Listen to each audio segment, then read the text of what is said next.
The world reeled when Hollywood legend Gene Hackman and his wife, Betsy Arakawa, were discovered dead in their Santa Fe home weeks after their mysterious passing. But as investigators peeled back the layers, chilling clues began to surface. Someone may have known they were dead long before authorities arrived. At the heart of this unraveling mystery stands Hackman's daughter, Leslie Ann Hackman, a woman now thrust into the spotlight. Could she be hiding something far darker than anyone imagined? And just how far would she go to keep the truth buried? What comes next will leave you speechless.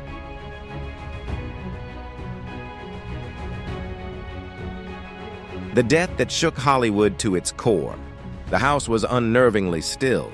The front door hung slightly ajar, and a pile of untouched mail sat like a silent warning on the porch. Something was wrong, and a concerned neighbor finally made the call. When officers arrived for a routine wellness check, they expected the usual. What they walked into was anything but. Gene Hackman's body was found slumped near the kitchen, his sunglasses oddly resting beside him, as if they'd slipped from his hands mid-motion. In the bathroom, Betsy Arakawa lay lifeless, surrounded by scattered pills and a dried-out sink that hadn't run water in days. There was no blood, no sign of forced entry, no struggle.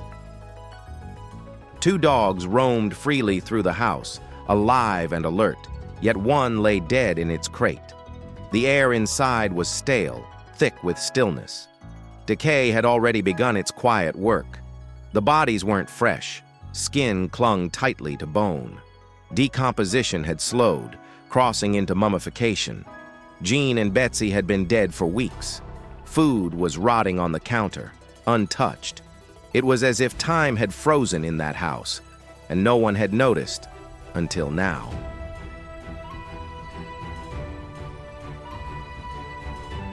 The final clue that changed everything. The police were left with one chilling question. How did 2 people, one of them a Hollywood legend, manage to die in silence, unnoticed for so long? The answer didn't come from a witness or a tip, it came from a machine. Gene Hackman's pacemaker had recorded its final heartbeat, and what it revealed shifted the entire investigation. According to the device, Gene may have died on February 17th. That meant the house had sat in eerie stillness for at least 9 days. No calls, no visitors, no signs of panic. But something didn't add up. Betsy Arakawa was found in a different room. If she was still alive when Gene collapsed, why didn't she call for help? Why did she die alone in silence? The questions piled up. The door had been left slightly ajar. Was that an accident, or had someone been there before the police arrived? Lab reports ruled out carbon monoxide. No signs of overdose, no violence, no clear cause of death. Then, investigators found something that changed the game. Surveillance logs revealed the house had been watched. Security cameras picked up faint movements around the property, long before the 911 call. Phone records showed anomalies. GPS data hinted at tracking patterns. Someone knew, someone had been there, and someone might have been waiting for them to die. The daughter, the lie, and the money trail. No one expected the digital trail to lead straight to her, Gene Hackman's daughter. Suddenly, the investigation took a sharp turn. Her story didn't match the facts. She claimed she'd spoken to her father just weeks before his death, but phone records told a different story. Not a single call, not even a text. Then came the financial red flags. Investigators dug deeper and uncovered something even more disturbing, changes to Gene's estate documents, made before his death had even been confirmed. Someone was trying to access his fortune before anyone knew he was gone, and there was solid proof. This was no longer just a case of a mysterious death. It was about money, deceit, and possibly premeditation. Was Gene Hackman's death a tragic accident, or the final step in a long, calculated plan?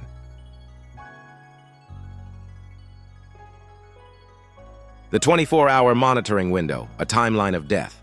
Everything changed when police accessed Hackman's pacemaker data. The device recorded one final movement, then silence. The timestamp told them exactly when his body shut down. From that moment on, there were no signs of life, no phone activity, no web searches, no credit card use, no bank logins. It was as if Gene Hackman had vanished from the world, while someone else quietly moved in on his legacy.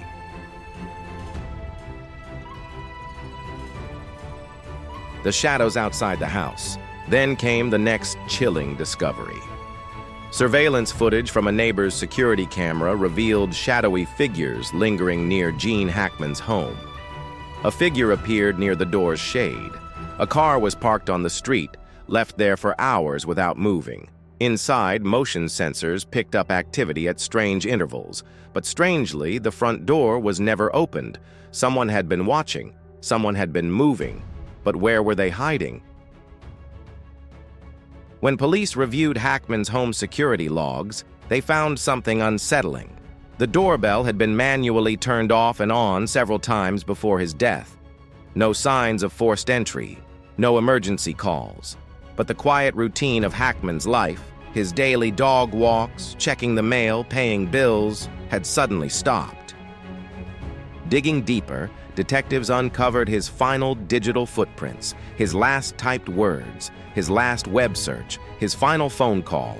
All of them ended abruptly. No goodbyes, no cries for help, just silence. Then came the most disturbing clue yet, a rogue phone signal. Cell tower records showed a ghost number bouncing between towers near Hackman's home the night before his pacemaker flatlined. Unregistered, untraceable. Someone was there, someone who didn't want to be found. And the most haunting question still lingered. Betsy Arakawa was in the house. If Jean collapsed, why didn't she call for help? Why didn't she leave? Why didn't she say a word? The digital clue, and a deadly day.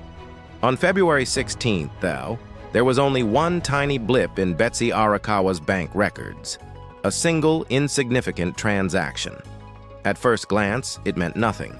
But now, it's seen as the last digital heartbeat. The final trace of life before silence fell. That same day, both Gene Hackman and his wife are believed to have died. But the looming question remained. Who had been watching them? Investigators turned their attention to someone who had the means, the motive, and the access. Someone close enough to go unnoticed.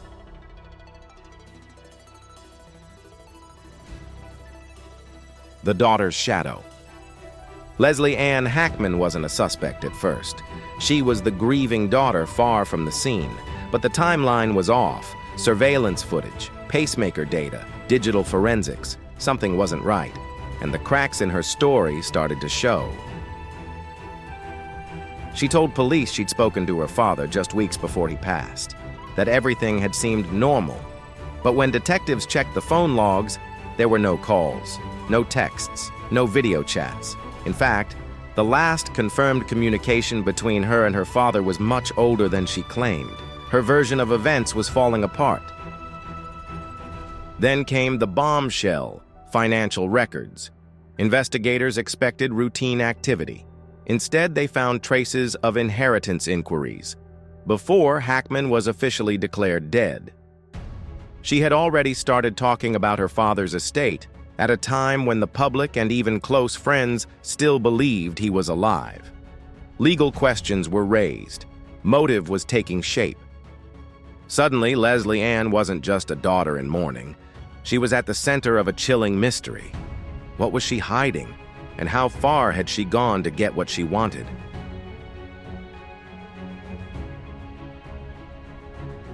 Then came the discovery that shifted everything. Legal documents tied to Gene Hackman's estate had been altered, quietly, subtly, but significantly. Key details about his assets had been changed. The most disturbing part? These changes were made before February 17th, the very day his pacemaker recorded its final beat. Authorities began asking the hard questions. How could someone make financial adjustments tied to Hackman's estate before he was even confirmed dead? What did she know that no one else did? And more importantly, when did she know it? When detectives confronted Leslie Ann Hackman with the inconsistencies, her behavior changed. She grew evasive, defensive. She couldn't explain why her phone showed no record of the calls she claimed to have made to her father. She had no answers for the suspicious bank activity linked to her name.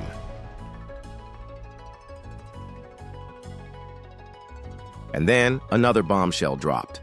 A lawyer came forward, revealing that discussions about Hackman's assets had taken place on the exact day his pacemaker flatlined. Yet at that point, no death had been reported. No one outside that house knew he was gone. So why was someone already moving pieces behind the scenes? The clock was closing in on Leslie Ann. Her intentions were under a microscope. Was she preparing for her father's death? Before it happened. Suddenly, this wasn't just a story of a tragic passing. It was unraveling into a case of fraud, greed, and premeditation.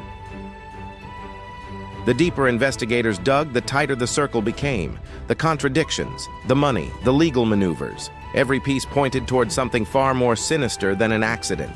And then came the discovery that would change everything. A secret was about to be exposed, one that could rewrite the entire case.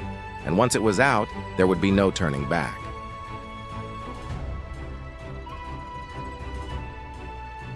The autopsy and toxicology reports. More questions than answers. When the autopsy reports came in, they didn't provide clarity. They deepened the mystery. Gene Hackman's body showed no signs of trauma. No bruises, no broken bones, no defensive wounds. Nothing to suggest a struggle or violence of any kind. The same was true for Betsy Arakawa. No external injuries, no evidence of foul play. The initial theory, carbon monoxide poisoning, was swiftly ruled out. The air quality was clean, gas lines were intact. Every environmental hazard had been checked and cleared. There was no silent killer in the home. So what did kill them? Toxicology reports came next. No traces of barbiturates, no overdose, no sedatives in their systems. On paper, both Hackman and Arakawa were clean. Too clean. And then came the detail that changed everything. Hackman had a known heart condition. He was on regular medication, life-saving prescriptions meant to manage his illness. But during the search of the home, those medications were nowhere to be found. Not the bottles, not the pills, not even refills. There was no sign he had recently replenished his supply. And that wasn't a coincidence. If he had run out, there would have been refill records. If he had stopped taking them, the unused pills would still be in the house. But there was nothing. It was as if someone had deliberately removed the medication from his life. Investigators began to consider a chilling possibility. What if Gene Hackman wasn't poisoned or attacked, but slowly, quietly, denied the very treatment that kept him alive? What if someone didn't need to strike, because all they had to do was let nature take its course, with just a little push? The idea was horrifying, but the more they looked, the more it made sense. A quiet death or a silent crime? A person doesn't always need to be attacked to be killed. The autopsy reports painted a chilling picture. Gene Hackman's death could have come from something as simple and as sinister as neglect. If someone had withheld his medication, denied him medical attention, or simply watched his condition worsen without intervening, the result would be the same: a slow, quiet descent into death. No violence, no struggle, just a fading life, one ignored moment at a time. Then came the pills. Investigators found Betsy Arakawa's medications scattered around the bathroom. But if she had been in distress, why hadn't she taken them? Why didn't she call for help? Was she too weak? Or was something preventing her from acting? Or someone? The missing medications became a turning point. This wasn't forgetfulness. It was intentional, calculated. It suggested not an accident, but a plan. A plan that revolved around two people dying quietly in their own home, and one person standing to gain everything.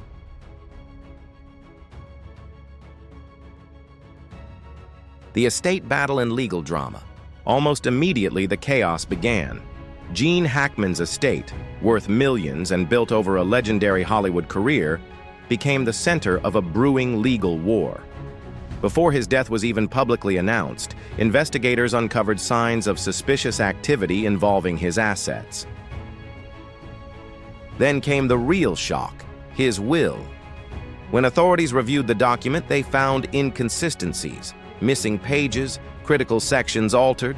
Legal experts were stunned. Someone had clearly tampered with the paperwork, and it hadn't happened after his death. It began before he was even confirmed dead. That's when the investigation changed again. This wasn't just about a mysterious death anymore. It had all the hallmarks of a premeditated scheme, one involving deception, manipulation, and a fortune just waiting to be claimed. The question now wasn't just how Gene Hackman died, it was who made sure he did.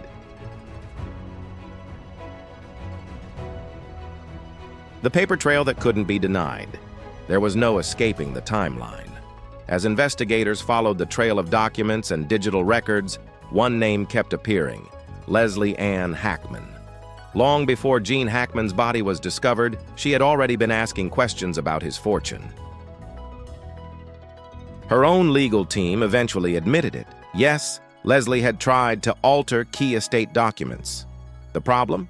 She had no legal authority to do so. And yet, the paperwork told another story. Transactions were being prepared, assets were being moved, and a transfer of wealth was quietly underway, while Gene Hackman was still officially missing.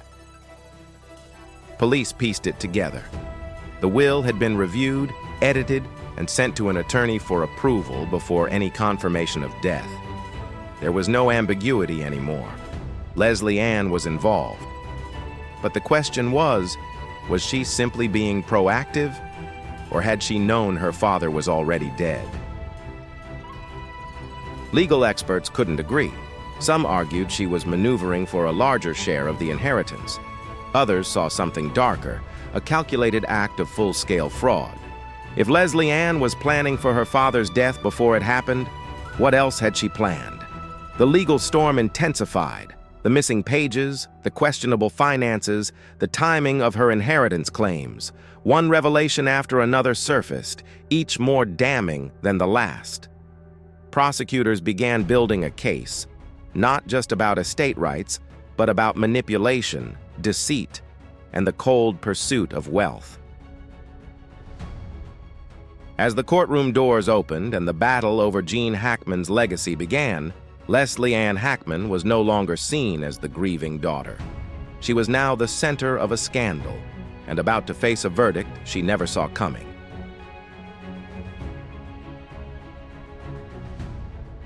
"24-hour surveillance uncovers the truth." By now, all eyes were on Leslie Ann Hackman.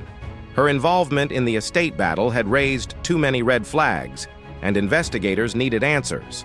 To get them, they launched full-scale surveillance, monitoring her every move, 24 hours a day, every phone call, every email, every financial transaction. What they uncovered was deeply unsettling. Her bank records revealed a story she had never told. Unusual alerts began to pop up. Funds quietly shifted between accounts, suspicious withdrawals broken into amounts just small enough to avoid automatic reporting. These transfers weren't just odd, they were premature. Some took place before Gene Hackman had even been declared dead. Then came the emails. Private messages between Leslie and her lawyers showed something even darker. Discussions about the estate while her father was still officially alive. She was planning for a future that hadn't arrived yet, or so the public thought. It was as if she knew the exact outcome before it happened. Phone records painted the same disturbing picture. Leslie had spoken to financial advisors, initiated asset transfers, and even pushed forward legal filings as if Gene Hackman was already out of the picture. None of it made sense, unless you believed she was operating with knowledge no one else had.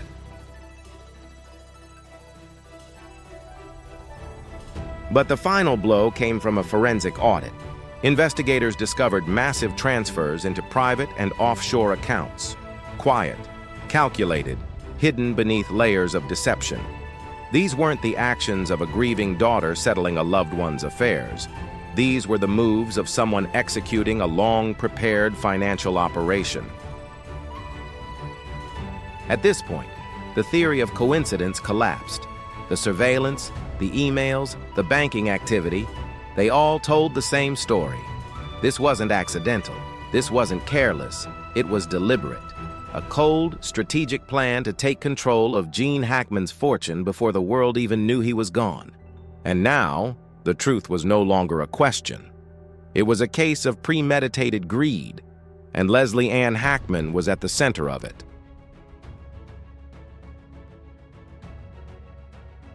The sentencing. There was no escaping the evidence. One person was at the center of it all, Leslie Ann Hackman. The bank transfers, the surveillance footage, the altered legal documents, it all pointed back to her. Before her father was even officially declared dead, she had already set a plan in motion to claim his fortune. The investigation revealed a disturbing pattern of deceit, manipulation, and premeditation. When it came time for justice, there was no delay. Authorities made the arrest. Leslie Ann Hackman was charged and taken into custody. Prosecutors acted swiftly, presenting a case that unfolded like a perfectly constructed puzzle, each piece exposing her attempt to outwit the law. The missing pages from the will, the premature land claims, the hidden financial moves. The timeline was undeniable. Leslie had been preparing for Gene Hackman's death long before the world knew he was gone. The verdict came quickly, and it was damning. Guilty on multiple counts, financial fraud, theft, and obstruction of justice. The sentence was more than prison time. She lost everything, every dollar, every asset, every legal right to her father's name and estate. Leslie Ann Hackman's inheritance was erased forever. She had gambled everything on a scheme that crumbled before her eyes, and now there was nothing left. No wealth, no legacy, just a name stained with betrayal. But even as the courtroom cleared and the sentence was read, one question still haunted everyone. What really happened in Gene Hackman's final days? Did Leslie Ann simply take advantage of a tragic moment, or was her hand in something far darker? The trial is over. The truth? Maybe not. What do you think happened behind the closed doors of that Santa Fe home? Let us know in the comments. Don't forget to like, share, and subscribe, and click the next video that just popped up on your screen.